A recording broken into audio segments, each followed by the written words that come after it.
morning, it's Tuesday the 17th of March. This is your ETX Capital morning market buy. Asian shares rose on Tuesday following Wall Street's lead.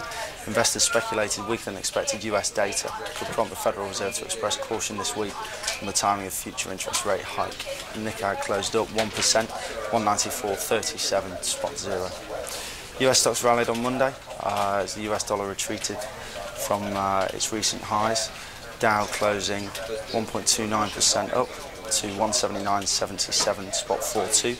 S&P also gained over 1%, closing at 2081.19. S&P gain mostly put down to a rise in the healthcare sector, which gained 2.2% on the day, with its main contributor for Amgen following a release that they've had promising data out of a new study for cholesterol-reducing drugs.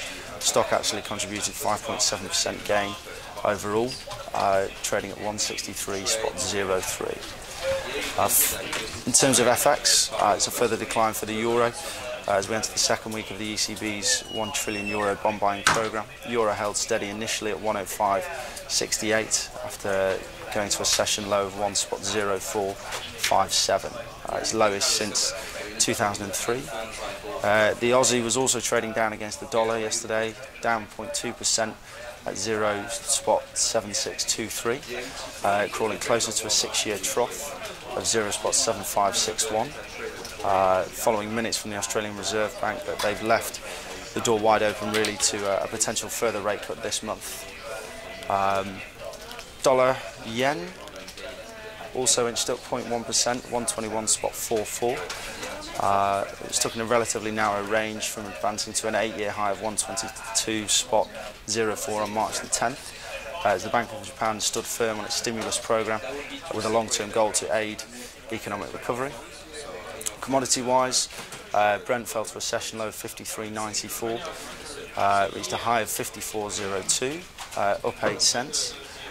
The April contract expired in the previous session closed down $1.23 after hitting 52.5 earlier in the day, its lowest since February 2nd this year. US crude stood at 43.73 a barrel, down 15%, slightly above 6-year lows of 42.85 where it traded early Monday morning. Equity space this morning, Sainsbury's posted a 5th straight quarter of declining underlying sales and said it didn't expect the trading environment to improve anytime soon. So although the losses weren't as bad as it initially feared, stock actually traded up this morning 2% at 274.1. Initially the biggest riser in the FTSE of the first 5 minutes of trading. Antofagasta, biggest loser in the FTSE this morning, trading down 1.7% at 693.8, following a drop in annual profits which was announced in its annual statement earlier this morning. That's all from me, thank you.